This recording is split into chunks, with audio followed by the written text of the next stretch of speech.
Welcome back to another episode of Christianity on the Spectrum. This is a podcast where I talk about 12 years of ethnographic research into online autistic communities and subcommunities, mostly focusing on the Christian and ex-Christian ones and the people inside of them that have ASD1. This episode is a little bit of a departure from what we normally do. It spawned because one of my favorite Substackers, and a Substacker who is very popular in the populations that I study, kept posting about why does everyone think I'm autistic, and I jokingly said, let's just do an episode doing a transvestigation on Cartoons Hate Her, but for autism. And she replied and said, that actually sounds very fun. So I said, okay, let's do this. We're going to do that this episode, sort of. So I can't diagnose people. I'm not going to try to diagnose people.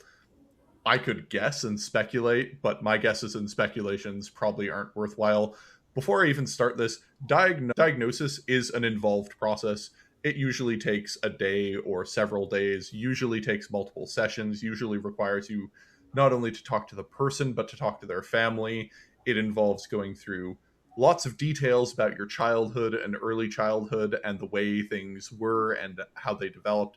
There are so many things that could potentially look like autism's strange cousins, that you need to rule out during the diagnostic process that a lot of people just don't do. And like you can't really diagnose someone over the internet, and you can't diagnose them by just looking at their writing, and you certainly can't diagnose them over a podcast conversation. So I'm not going to try do that or encourage anyone else to do that. What I can usually say is you fit within the patterns of the autistic people that I've found in my data set, but that data set is very heavily skewed towards autistic Christians and ex-Christians, and I understand it. Clare is not one, but at the end of the day, I can't diagnose anyone, nor should anyone be diagnosing anyone with any condition unless you're actually doing it in the proper context. However, there is a really interesting question here, which is, why does everyone think that Cartoons Hate Her is autistic? And that is a question that I am actually really well positioned to answer, because that is a question about the dynamics of extremely online autistic people, which I think I understand quite well. And so instead of talking about, is she actually autistic, I have brought her on the podcast to talk about why everyone thinks she's autistic, and more specifically, why does everyone with autism think she also has autism? So welcome to the podcast, Clare. Hi, thanks so much for having me. As I mentioned to you offline, I almost never do podcast interviews anymore. But this one just sounded so fun that I was like, I take 30, 40 minutes to figure out why everyone thinks I'm autistic. I have my theories. I'm sure you have yours. I'll preface by saying I actually do not think I'm autistic, because I have been evaluated many times for a variety of different things. But I am curious to know why me being autistic is fake lore, where it's very often that someone will be like, I actually saw this thread about me the other day where someone was like, why is she so off-putting? Everything she says and does just bothers me. I can't figure out why. She's insufferable, but like, she's not mean. So I don't know why she bothers me. And all these comments were like, it's not her fault. She has autism. And I'm like, well, I don't think I do, but like, it almost made me want to have autism, because that would be a better explanation than she's horrible. I was like, ugh. And it really actually hurt my feelings, because people were like, she just seems like an alien wearing a human skin suit. Like, there's something that's not right. And I felt that way my whole life. I was like, this is like too, like, that hurt more than like, you fat whore, or whatever, these other things people online say. That was like, oh wow, like that kind of got me. Yeah, that is actually one of the most common ways that autistic people explain their experience. One of the first autism forums on the internet was called Wrong Planet. And yes. The idea was that you woke up one day as an alien on the wrong planet, and now you have to figure out how to live amongst the humans, even though you are not one, you just look like one. And yeah, so it doesn't surprise me, but at the end of the day, like, my official diagnosis is, if you have been evaluated for it multiple times and no one came up with it, you're probably not autistic. Yeah, that was my thinking. I mean, I did those diagnostic tests you sent over, and I did send you the results, but when my parents had me evaluated, they were not looking for autism. So to be fair, that was not really like the main thing. Yeah. They were just like concerned about my grades. Yeah. My parents went to Ivy League schools, so to them, I was a B plus student. That was very shameful, very embarrassing. No, I'm just Mm. kidding. No, but like I'm joking. They were not ashamed of me, but I do think that they thought I could do better than I was doing, and so they took me to a bunch of therapists who. At first, were just like, well, there's nothing wrong with her. They got that response multiple times. And then finally, when I was like 15, I was diagnosed with, at the time, ADD, because they didn't call it ADHD back then unless you were hyperactive, and I wasn't. And then eventually OCD, which is probably the biggest thing that plagues me into adulthood. But they were never like, we think she could be autistic. That didn't come up. I feel like back then the Yeah. perception of autistic people was like more what today we might call level 3. Like that was kind of the assumption. And Yeah. so they were never concerned about that because they were like, well, she speaks and she has some friends, maybe has some trouble making friends with friends, and she can have a conversation, and so I think their perception of autism at the time is like they weren't thinking about that as a possibility. But in my mind, it's like if I were to have level 1 autism, I feel like it would have come up on those evaluations just because they were so thorough. So anyway, that's my background. Yeah. It really depends. What year-ish was this? I'm 36, and this started when I was in elementary school. So this was the mid 90s up until the mid Yeah. 2000s. So at that point, it's actually really common for adult autistic women to have received an ADD diagnosis instead of an autism diagnosis.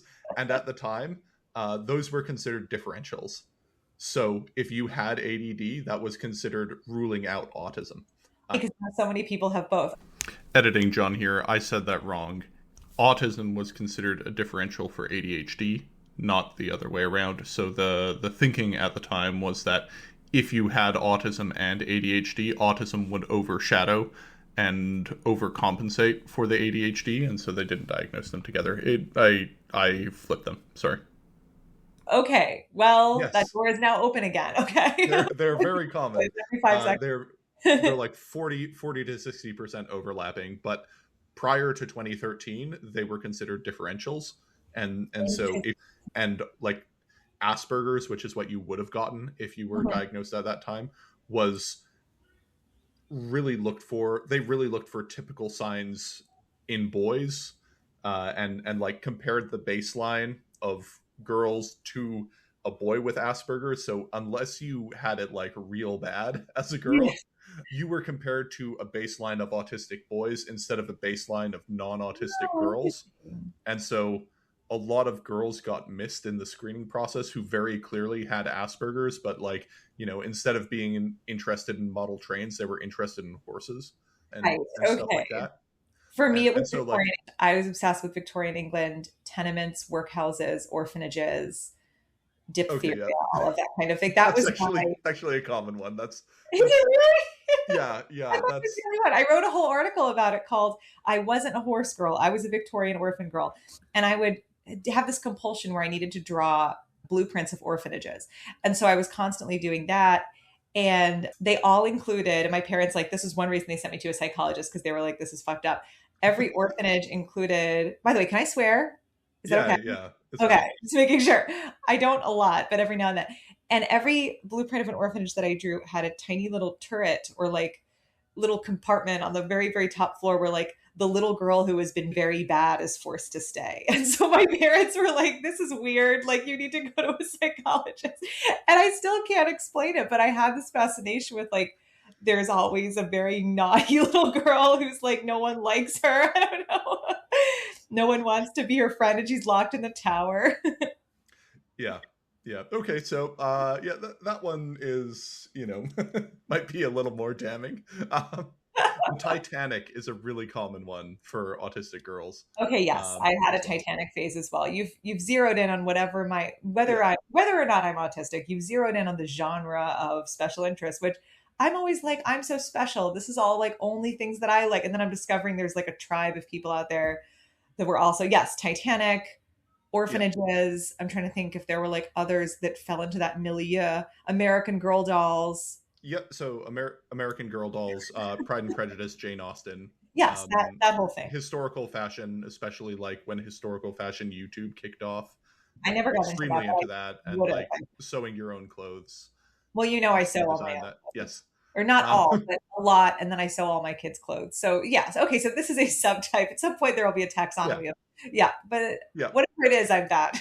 This is sort of like, how like one of the classic autistic boy things is trains. Yes. Another one is World War II, but you don't get that one as much. I have a Um, question for you. Is it a common special interest for children to be obsessed with items that go inside other compartments and sort of like a matryoshka dolling of everything? so for autistic boys, yes. Okay. So autistic boys tend to develop fascinations, especially with like connecting parts and interconnecting parts stuff. So Mhm. like things going into other things or like things connecting to other things and sort of Yeah, really atypical styles of play. Did you ever, I don't know, like straps from suitcases or something like that? I did not, but Um, I'm asking because of my son, who oh, okay. I'm not going to get into too much detail because for his privacy, but he is 5, and again, it's one of those things where it's like, I don't think he has autism. If he did, it's obviously would be something, very, Yeah. not super obvious. But since he's been like 3, he's been obsessed with putting things inside other things. And so everything in the house, he has nested a toy inside a box, inside a safe, inside a treasure chest. And it's like you see these things all over the house. And then if you touch them, he's like, oh my God, no, like the order is all wrong. Like it's not supposed to be like that. You need to put it back in its place. And his big thing is genie lamps because of the genie inside the lamp. So the house is just full of genie lamps. We've every genie lamp that we've ever been able to find, antique genie lamps, toy genie lamps, whatever. I wrote a whole essay about his Yes. fascination with a toy genie lamp. And it's just so funny because I've never met another kid with this. And it's like, it'll be his birthday, and everyone's like, oh, he's a little boy. I'm going to get him a dinosaur truck or something like that. And he's like, I don't care. I want, like, we went to this store in Paris, and he demanded this vintage doctor's bag with a key. And it was like a purse, I guess. It's like this, one Yeah. of those, yeah. And he was like, no, that's what I want. Like, I don't want the dinosaur. I don't want, and it's not like a feminine purse thing. It's like, I need a container. Like, I don't care if it's a purse, a suitcase, a chest, a safe. It needs to contain things that will contain other things inside. Yeah, so that is typically considered like atypical styles of play. So atypical Okay. non-imaginative play, and that's a sort of like telltale sign of Oh, autism. As like so, the classic one is stacking blocks on top of each other and like lining up your cars in a row. yes, But I have heard of that. He doesn't do those yeah, things. yeah. So, but like that type of play isn't about stacking things. It's about systematizing and ordering things and putting things in like the proper correct sequences and hierarchies. And so, like putting things in other things, I think could probably fit that pretty closely. Well, I Like have often it wondered, like, sounds like non-imaginative systematizing play. right. He does a little bit of imaginative play, but the putting things Yeah, inside other things is like a key theme. And actually, one more lore drop about me, because I'll get off my son now, but about me is I used to love Playmobiles when I was little. Do you know Playmobiles, little yeah, figurines? They're little dolls. And I did do imaginative play with them, but I also kept meticulous records on each one. And I would shove the Playmobil into my yeah, parents' copier to get a scan of the Playmobil, like an ID photo. And then I would like write its stats on that piece of paper. And then I kept them all in a filing cabinet. And I had like records on every citizen in my city. And like that was more fun than like actually playing with them. yeah. So that is a very stereotypical girl autism thing. Interesting. That's like being interested in trains. Um, like having really complex anthropological detailed records of your imaginary world. Yeah, the family trees, ancestry is very Yes, important. For a while, I was like keeping track of everyone's ethnicity, which felt like a little like weird, but I yeah, was like, I love and different like ethnic the mix-ups fun of isn't in everyone. the play. The fun is in the systematizing, Yes, and I'll and spare you on yeah, the details of what I did with my Sims legacy because this is embarrassingly recent. I was like 30, but it was very much the same thing. yeah. So like yeah, okay. Autistic girls and loving The Sims is again like autistic boys and loving playing map games. I also love map games, interestingly. Okay, Yeah, all played a lot right. of Civilization with my brother for like God knows how long. And I don't remember if it was like that we were playing together, or we were just playing on different computers and like in our own games, then just like filling each other in on the details. But like definitely did a lot of Civilization. Okay, I have a feeling every like next sentence that comes out of your mouth is gonna be me saying like maybe it Oh, is that's another thing. like I'm like afraid to say anything else, because it's all so predictable. You've heard it all before. I'm like, oh, this is something he's never heard, and you're like, oh yes, this is a very common. pretty much everything you've mentioned so far. So I've done over like 600 interviews at this point. Pretty much everything you've mentioned so far, I've heard at least 30 times from I'm autistic so women of around your same age. That's so Like funny. the details are always like slightly different, but yeah. The Also, theme. autism has a strong genetic component in it. So, like, if your children are showing signs, Yeah, well, my grandfather was almost definitely autistic. That is like okay, family yeah, lore. He had a true crime obsession, and he kept just mountains and mountains of files of different. He had a special interest in the Lindbergh kidnapping, which I don't even think that okay, was like that he was nice, around for that. But like he would have been a child when it happened. Like I don't think it happened when he was like sentient, but he was obsessed with it, and he kept just like all these files. yeah, yeah, okay. So, um, yeah, so your scores on those screeners, the RADSAR Yeah. and the CAT-Q that you took, uh, your RADSAR score is like the minimum threshold for considering it, and except your language score is exceptionally low. And the sort of language score being exceptionally low is very common for autistic women who have Okay. who work in writing or who So do low literature meaning like stuff. I don't struggle with language. Yes, you Yeah. don't struggle with language, you Like, don't if struggle I'm a with writer with a figurative low wisdom. language ability, I think I'm pretty Yes, screwed. yes, it's sort of like typical word cell autism. Right. Especially like as an adult, Yeah. you typically don't struggle with these things, and so often you have to be like, well, did I struggle with this as a kid, or did I not struggle with this as a kid, blah blah blah blah blah. Yeah. And It that's gets typical quite for me, by the way. complicated. I've taken a bunch of screeners, sometimes at other people's request and sometimes just because I wanted to. And typically what will happen is I will test like at the point where it's like the autistic end of not autistic is usually where I wind Yeah, up on these things of like, yeah, you're not autistic, but we can see why people think you are, is basically what I yeah, keep getting back. on the cusp. Or Yeah. are you familiar with the term broader autism phenotype? I'm not. Okay, so unfortunately it's BAP, which in many places on the internet has a different connotation to Not say that bad. you're very BAP or Yeah. BAP-like.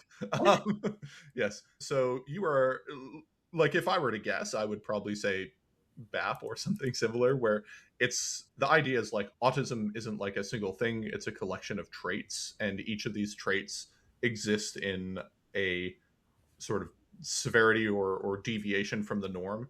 And Hmm. broader autism phenotype means you have a lot of the traits, however they you don't have enough of them that deviate enough from the norm for it to be considered autism. To be Okay. considered That- autism, you have to sort of like pass a critical threshold of all these traits, and then like that's once you sort of breach that, that's autism. I often jokingly call it like ASD 0, where it's like, you know, yeah. because you have one levels 1, 2, and 3, but there's another level right below all those called ASD 0, where it's like you don't have autism, but you kind of come close to it. Yeah. Like My husband is a little bit more autistic than I am. If I had to yeah, like, because he's taken screeners as well. He also has ADHD. He has OCD as well, just like me. yeah, And his manifests very differently. We have very different personalities, but we have a lot of the same, like, I guess, quirks. And every now and then with him, it is very obvious. Like we were having a conversation with some friends, and I was talking, and then he was just like, I've heard this story before and I would rather just talk about something else. And it wasn't a story that he felt sensitive about. He just was like sick of hearing it. And I was like, okay, but they haven't heard it. And he was like, okay, well, let me know when you're done. I'm not going to listen, but let me know when you're done and we can just talk about what I want to talk about. And like he was kind of hamming it up to be funny, I think, but that kind of behavior is not unusual for him. yes, yeah. Yeah. Yeah, many such cases. But Yeah. there's also an effect where, like, in online communities, your online persona is different from how you are in real life. You interact with online things differently, and 88 OCD is one of the ones in my data set that I frequently get false positiving on.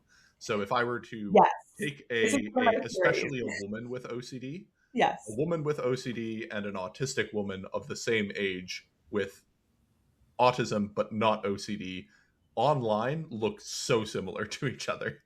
That Um, doesn't surprise me at all because so yeah, much of the things that I'm telling you here today that are like, oh, this is so common with autistic women, are also things that my parents would look back on that and be like, well, that's when we knew you had OCD. Like you were cataloging all your Playmobiles, you were keeping records of everything, that kind of thing is like, oh, that's an OCD thing. And I definitely have OCD. There's like no question about it because it Yeah. causes me just intense amounts of distress. But I have often wondered about that. And then what if an autistic person has OCD, which is like, how does Yeah, that manifest? it's very possible to have both, Yeah. but like through the medium of the internet, it's very hard to tell, and it's very easy to get them confused. I do a whole bunch of like statistical and machine learning analytics Yeah. on the various people that I have, and then I turn those on to other control groups, and like the ones that routinely get confused or get thrown into samples they shouldn't are autistic women with OCD, Fascinating. specifically. And yeah, and also with like an extremely online autistic or an extremely online woman who does not have autism but does have OCD, like the extremely onlineness sort of bleeds in.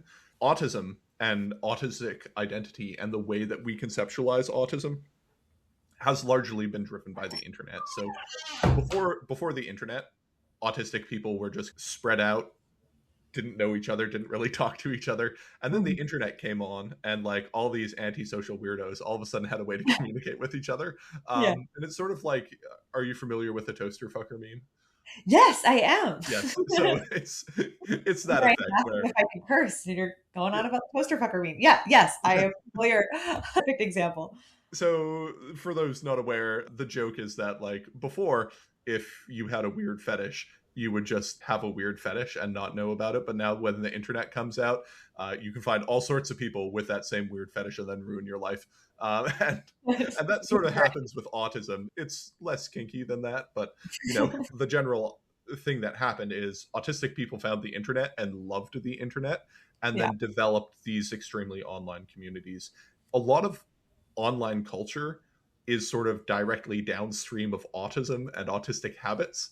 And so Yeah. extremely online people develop sort of internet autism voice or autistic ways of analyzing and arguing with things. Mm. And you see this a lot because there's another like thing on the internet, like it's called the 1% rule. It's not actually true, but it's like 1% of the people in a community do like 90% of the posting or whatever. And where the idea is like most of the posting and interactions are generated by this really small group of people, and often those people have autism. Right? the Mm. the types of people who are going to be extremely prolific internet posters and people who end up defining memes and meme cultures and writing about things often tend to have autism or disproportionately tend to have autism. And so people who learn to become extremely online get infected with like autism brainworms without realizing it. So if you have OCD and you're extremely online, those two things both look a lot like online autism posting. And so people go like, "Oh, that's why that person has autism." And it's like, like I said at the beginning of the episode, that's not how you diagnose autism. There are so many differentials that you need to Yeah. account for. There are so many other things that you need to account for. This is not a process that you do that, but it's more just like the sort of pattern recognition thing, like monkey sees banana, monkey get banana. Right. But with autism, where people go like, I've seen this pattern before, or I recognize this pattern in myself, and that is autism. One of the really interesting features of early online autism discourse is what I jokingly call the Avril Lavigne effect. I'm sure you are familiar with Avril Lavigne. I'm The familiar with her, not the effect. Yes, so a lot of autistic people are very lonely, socially isolated, can't relate to people, can't relate to their classmates, find things very difficult to relate to, and then all of a sudden they come online and they start relating to a whole bunch of people. And then they start to think, "Oh, I've sensed a pattern here. If I relate to someone, that is because they have autism." And then in like the early 2000s on a lot of autism forums, every day a new post would come up that would be asking, "Does Avril Lavigne have autism?" And Specifically. yes, specifically Avril Lavigne, Okay. because she was sort of like one of the harbingers of the alt online pop community, but she was also very accessible, and lots of people had heard about her. And so if you were sort of like a weird girl and you had autism, you might have related to Avril Lavigne at some point. And so you think, oh, I don't relate to people who don't have autism. All of the Right. people I know in my If I can relate to don't have someone, you autism are. must be autistic. Yes. Therefore, does Avril Lavigne have autism? And like, Oh, that's so funny. and then band members, celebrities, basically anyone who autistic people start to relate to, they immediately start going, hey, does this person have autism? It is That like must be the reason I relate to them. or not transphobia, but transvestigation. It is like that, Yes. where it's like Yes. Deep Macron, Erica Yeah. Kerr, like Exactly. And it turns into that as well. Like I see people doing it with you all the time, and I'm like, oh wow. oh boys, let's calm down just a tad here. And Like a there couple could times investigation on me too, which like that feels less about, reasonable, but you talked about like the sort of fake lore of you having autism and everyone being like, hey, back off, she has autism. right, like they're not even being mean. They're just like, oh, I of course know. autism, and like I don't mind it. It's just funny. And then I feel like the only part of it that I mind is that I feel bad because I'm like, if I don't have autism, and this is probably like the OCD, like hypervigilance and like scrupulosity, which I know this, you interview a lot of Christians, and I have a whole story about my faith experience. I am Episcopalian actually. So technically I am, Okay, yeah.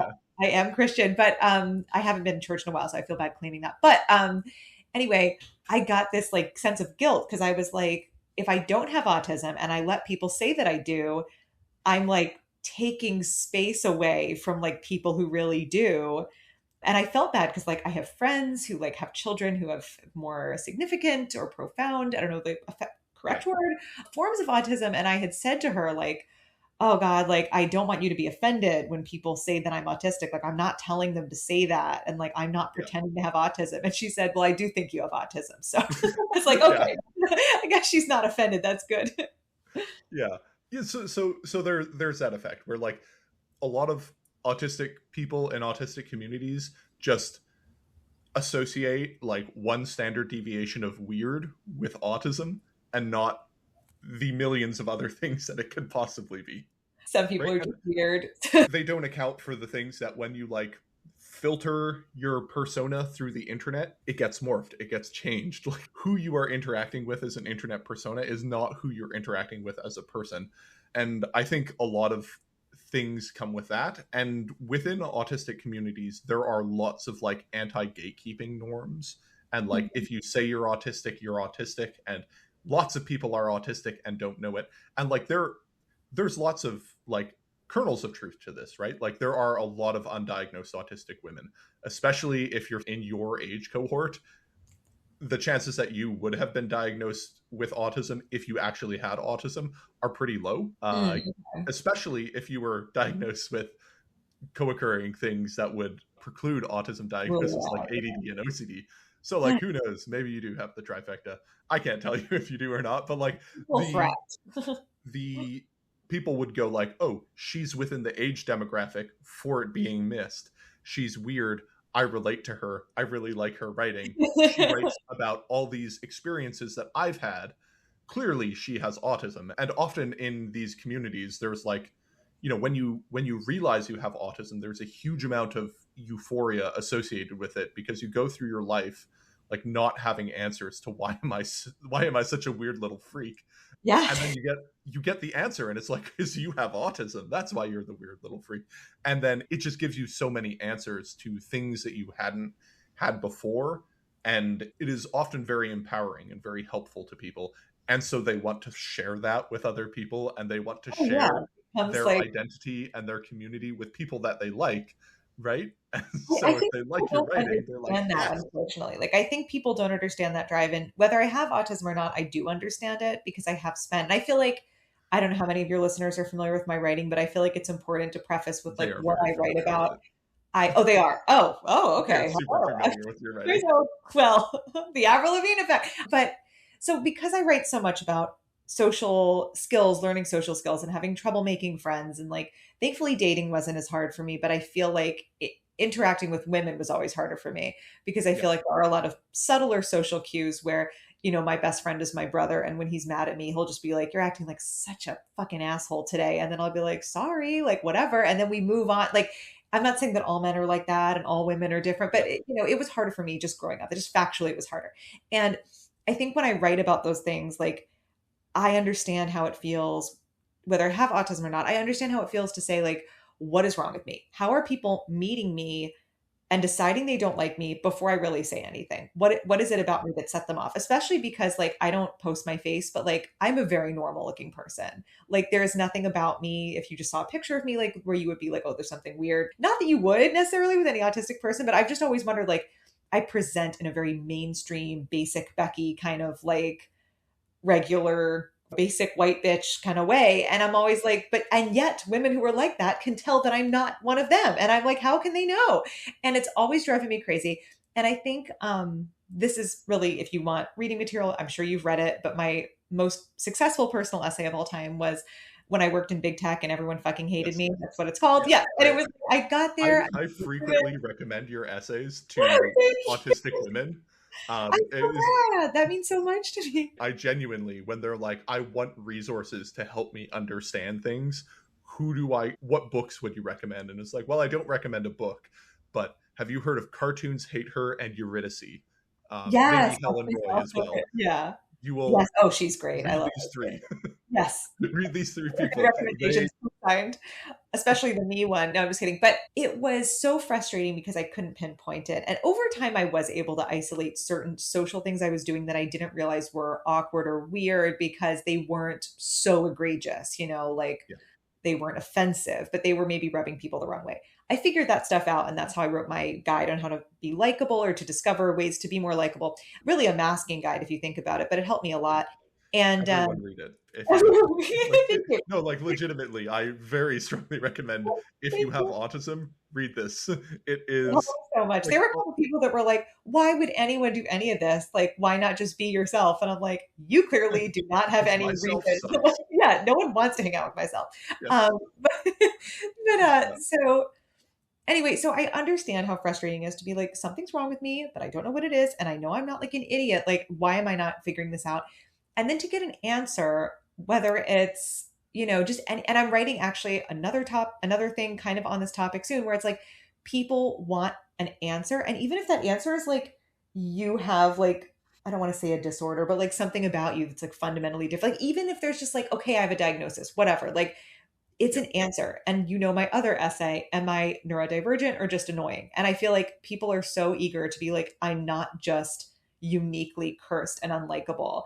And I know that there's a lot of neurotypical people who are like, everyone wants to have autism because it's trendy. And maybe there's some people doing that, but I think really what it is like people want answers. And it's like being told you're autistic is so much less hurtful and scary than being like, well, we don't know what's wrong with you, but no one likes you. And like, Yeah. maybe you're just a bad person. Like, like that sucks. And that's where I've been most of my life, by the way. So like, Yeah, and I think there's also within that, like, so there's a really good Substack piece on the Substack Psychiatry at the Margins called the Rumpelstiltskin effect, and it's about like the power of naming a diagnosis and why this matters and how it gives people clarity and why having a name for something allows them to do something about the sort of messed up things that exist in their life. And there is an enormous amount of freedom in that, but also autism is extremely heterogeneous, right? So there are a lot of things about autism where it's just fundamentally presents very differently in different people. And especially if you go on the internet, you're going to see listicles that are like 10 reasons why you're like, or 10 reasons that you're secretly autistic. And the lists are like, you don't like loud music at parties. yeah, People sometimes you don't understand people, or like sometimes you miss social cues, and they end up just diagnosing, or they end up just describing normal human experiences and go, this is autism. And it's like, well, right. there isn't any particular autism experience that is unique to autism. Every autism experience that exists has been experienced by a person who does not have autism. It's just the thing that separates autism from not autism is frequency and intensity. Like, how frequently do these things happen to you, and Yeah. how far do they differ from the norm, and like, how is this happening on a regular basis and things like that. And then you also get like a lot of autism rebranding. So I'm sure you heard of like masking or like girl autism or atypical autism, where it's like, no, girl, you totally have autism. It's just autism doesn't look like what you're thinking about. You know, you can be really good with people and still have autism because Oh you yeah, I've heard of like your this whole special time. interest is, making Yeah. friends, like, which people joke about me being like that. There is truth to that. That is a type of autistic woman, but also that is fundamentally indistinguishable from just being a normal person sometimes, Right. right? And people can Right? have awkward moments or low self-esteem or, get overstimulated by things and not even be neurodivergent in any way. There's people that have social Yeah. anxiety, right, which is not necessarily autism. So I'm very cognizant of that. And whenever I write about and I'm writing a book about this now, actually, is like the social stuff. And I guess all the stuff that your followers read me for, I always have to be like, well, do I have autism? Maybe. Doesn't matter, because I think these things happen to people even if they don't. Yeah. And there's a lot of people, especially when you think about like how social isolation has shaped the younger generation. So people younger than me, if you spent a whole year of being a teenager inside with your parents and like online, like that's going to fundamentally change how you interact with other people, especially as it relates to things like dating and attraction. Because when I was younger, if you didn't want to talk to the opposite sex, you would just have to stay home and look at the wall and do nothing. And Yeah. you had no alternative, like it was so boring that like you just had to get over any kind of fear of rejection. And I know people don't believe it's possible, but like I was rejected many times, like as a girl. I know no girl has ever been rejected unless she's absolutely hideous. But no, it did happen back then when more people shot their shot. But yeah, I've kind of gone far afield. But my point is that like there's external factors unrelated to autism that can make Yeah. people socially awkward or scared or have anxiety about these things. Yeah. And they can often look very similar to those types of things. And there are all these sorts of other factors that get involved. But also like just what you write is very helpful for autistic people. And so there's also this factor of like, if she's not autistic, why does her medicine work? Like, Why, why do I why relate did the to things this? she Yeah, invent work for me so well? And for and sure. the answer is basically because autistic people aren't actually that special. We're not actually that different from all sorts of other types of people who are also definitely on the two standard deviations of weird. Right. There's Somewhere. all these other things. And I do have OCD. That's Yeah. obvious. It's obvious from having one conversation with me, because I'll try to ask for reassurance about some medical thing I'm worried about, usually within 5 minutes of talking to someone. I'm proud of myself that I haven't done it on this podcast. But like the OCD, the ADHD, that stuff is like slam dunk. Yes, of course. And I think that plus being online, plus writing things that autistic people relate to, that will show up as internet autism, which is a title that I'm fine having as long as people aren't offended by it. Because I just don't want anyone to be like, she's pretending to have autism for clout. That's like a big one. No one's actually said that to me because I think they're just so convinced I really am autistic. But I'm always afraid someone is going to say, you're pretending to be autistic for clout. So I always feel the need to be like, it's like a land acknowledgement where I am not like, I don't want to culturally appropriate autism. Yeah. It's the UB ice cream all over again. But, Oh, man. I never want people to think I'm like, my culture is not your costume. As you can tell, I spent way too much time online in the 2010s. I was like on the Jezebel comment section. And it was like, you never knew what you were going to say. So, but it doesn't seem like people are offended, because it seems like a lot of autistic people really love my work. And if they do, that's great. That makes me so Yeah. happy. I'll just say I don't think anyone would accuse you of cultural appropriation. I think you fall so close to like the general persona that they would expect, that they're like, the reason why people keep thinking it is because you just have these common overlapping intersections. And whatever you want to do with that information. Like Oh, I I know took what I this took is. your writing and your posting and I compared it to my autism data set, and you false positive, like Yeah, for sure.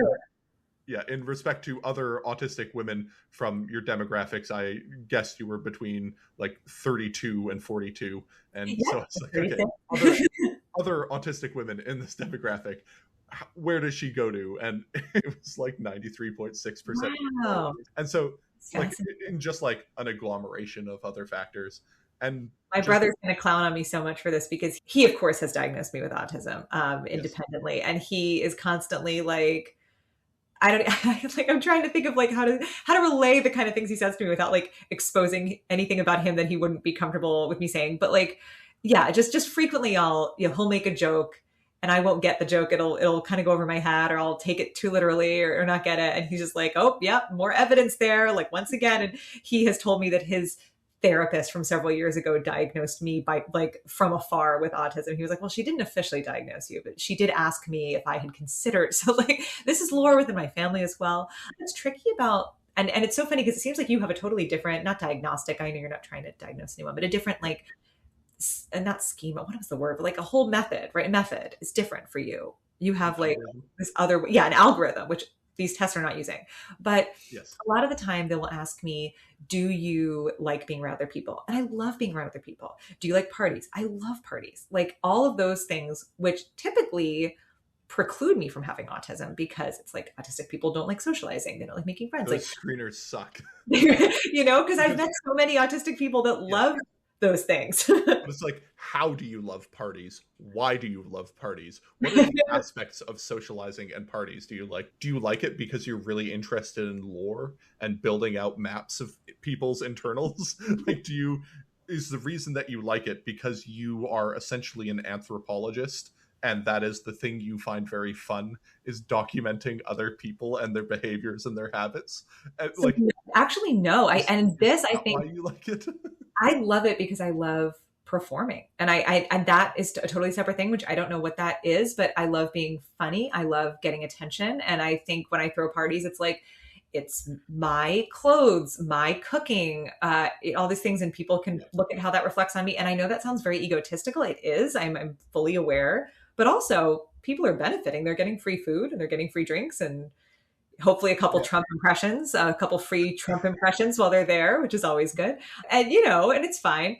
The funny thing though, is that I'm not famous in real life. So no one, it's like, I have no clout in real life. Like, they're just like, oh, that loser who's working on that fake book, right? Like no one knows, like, they're like, oh, what do you do? And I'm like, I'm a writer. And they're immediately like, okay, a loser, moving on. Like, it's not exciting. So like the Yeah. persona I have in real life is like, I feel the need to, like, when I say, oh, I'm a writer, I feel the need to be like, no, but like a real one, like not like whatever you're thinking, which makes Yeah. me such a jerk. But yeah, I like I that part. recently recorded an episode, the autistic socialite. Okay, didn't know It's that a was a thing. thing. It's a thing. It is, yeah, very performance oriented, very like interested in performance and in like cultivating brands and ideas. Anyway, My friend I can referred send. to it as holding court. He's like, you enjoy holding court. And I was like, I Yes, do. Thank you for getting that about me. yes, And that's why we're friends. He yeah, doesn't. and that is a actually it is not a is not an uncommon is not an uncommon autistic type. It just like it shows up in some very like sort of weirdish ways. Um, I can send you a few accounts of Yeah, yeah, now I'm curious. I'm like, ooh. Um, if you're interested in like what it typically looks like, well, this to person is see if much you more match. But obviously autistic than I am. But when I was watching, I don't know your thoughts on this show, but when I was watching Love on the Spectrum, I really enjoy watching James because yes, I relate to James at a lot of levels because he's like talking to his girlfriend and he's like, when we get married, like I want to be the center of the show and like I want to have a white tuxedo and I want everyone to be looking at me and I want to have this like glittery top hat and like, are you okay with that? And then this goes over the girlfriend's head and she's like, well, it's your wedding. You can do whatever you want.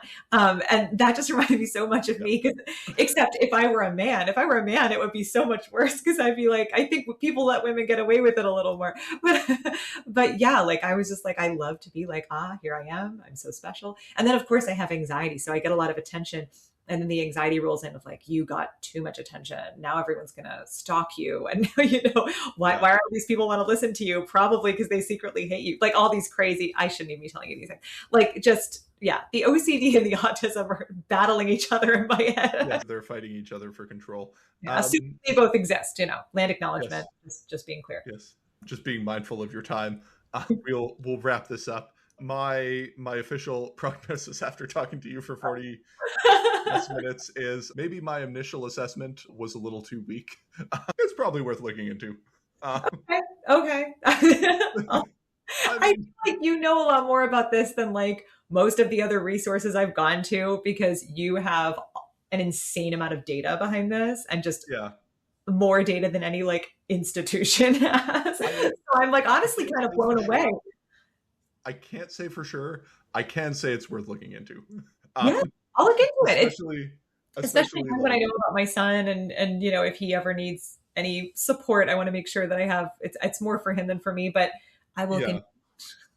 I In in the very worst case scenario, I would say at least keep it in the back of your mind as a possibility, for the sake of, the off chance that your child also has it and needs something related to that.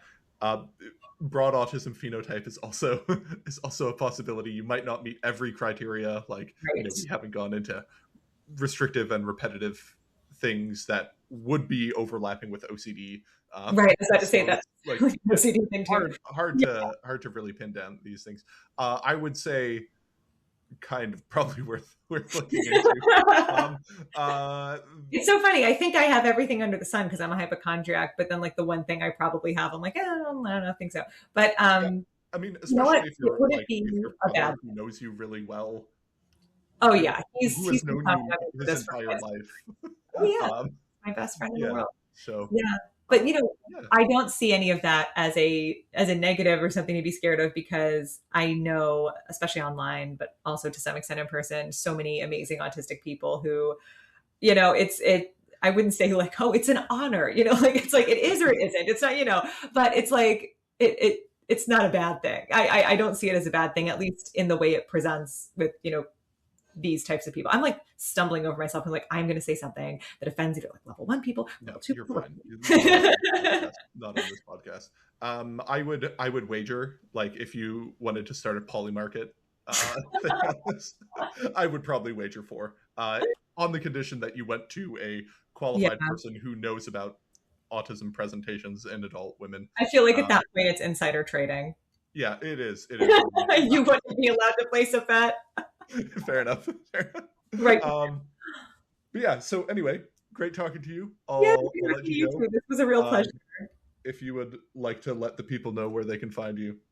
Yes, you can find my work on Substack at cartoonshateher.com, but I have been told that you need the www in there, it like redirects to a 404. Alternatively, you can find me at Twitter at not a big fan of the username, but I'm stuck with it. Used to do webcomics, long story. And then my Substack.